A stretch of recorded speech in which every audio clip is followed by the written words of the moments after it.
Hello everyone. ಪ್ರಶ್ನೆ ಸಂಖ್ಯೆ 21 ಗಮನಿಸಿ. 2 ಅಂಕಗಳ ಪ್ರಶ್ನೆ.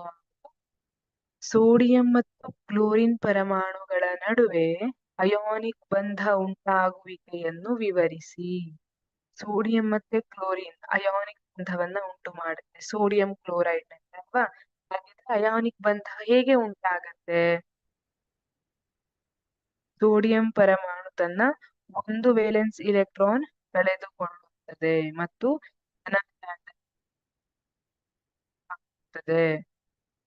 ಸೋಡಿಯಂ ಎಲೆಕ್ಟ್ರಾನಿಕ್ ವಿನ್ಯಾಸ ಯಾವ ರೀತಿಯಾಗಿದೆ? KLM ಅಂತ ತಗೊಂಡಾಗ 2 8 1.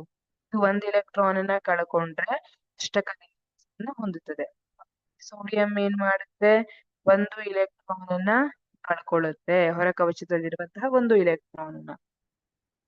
ಕ್ಲೋರಿನ್ ಪರಮಾಣು ತನ್ನ ವೇಲೆನ್ಸ್ ಕವಚಕ್ಕೆ ಸೋಡಿಯಂ ಪರಮಾಣುವಿನಿಂದ ಎಲೆಕ್ಟ್ರಾನ್ ಅನ್ನ ಪಡೆದುಕೊಳ್ಳುತ್ತದೆ ಮತ್ತು ಋಣ ಆನಯಾನ್ ಆಗುತ್ತದೆ. ಈಗ ನಾವು ಕ್ಲೋರಿನ್ ಅನ್ನ ನೋಡಿದ್ರೆ ಇದರ ಎಲೆಕ್ಟ್ರಾನಿಕ್ ವಿನ್ಯಾಸ KLM ನಲ್ಲಿ ಯಾವ ರೀತಿಯಾಗಿರ್ತದೆ?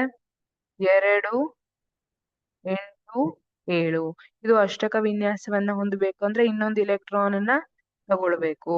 ಹಾಗಾಗಿ ಕ್ಲೋರಿನ್ ಪರಮಾಣು ತನ್ನ ವೇಲೆನ್ಸ್ ಕವಚಕ್ಕೆ, ಹೊರ ಕವಚಕ್ಕೆ ಸೋಡಿಯಂ ಪರಮಾಣುವಿನಿಂದ ಒಂದು ಇಲೆಕ್ಟ್ರಾನ್ ಅನ್ನ ಪಡೆದುಕೊಳ್ಳುತ್ತದೆ.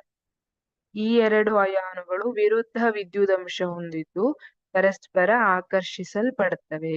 ನೋಡಿ, Na+ ಇದೆ, Cl- ಇದೆ. ಎರಡು ವಿಜಾತೀಯ ವಿದ್ಯುದಂಶಗಳನ್ನ ಹೊಂದಿದ್ದು ಪರಸ್ಪರ ಆಕರ್ಷಿಸಲ್ಪಡ್ತವೆ ಮತ್ತು ಪ್ರಬಲ ಸ್ಥಾಯಿ ವಿದ್ಯುತ್ ಆಕರ್ಷಣ ಬಲದಿಂದ ಸೋಡಿಯಂ ಕ್ಲೋರೈಡ್ ಆಗುತ್ತದೆ. ಇಲ್ಲಿ ಪ್ರಬಲ ಸ್ಥಾಯಿ ವಿದ್ಯುತ್ ಆಕರ್ಷಣ ಬಲದಿಂದ ಸೋಡಿಯಂ ಕ್ಲೋರೈಡ್ ಆಗಿರುತ್ತೆ. ಸೋಡಿಯಂನಿಂದ ಒಂದು ಇಲೆಕ್ಟ್ರಾನ್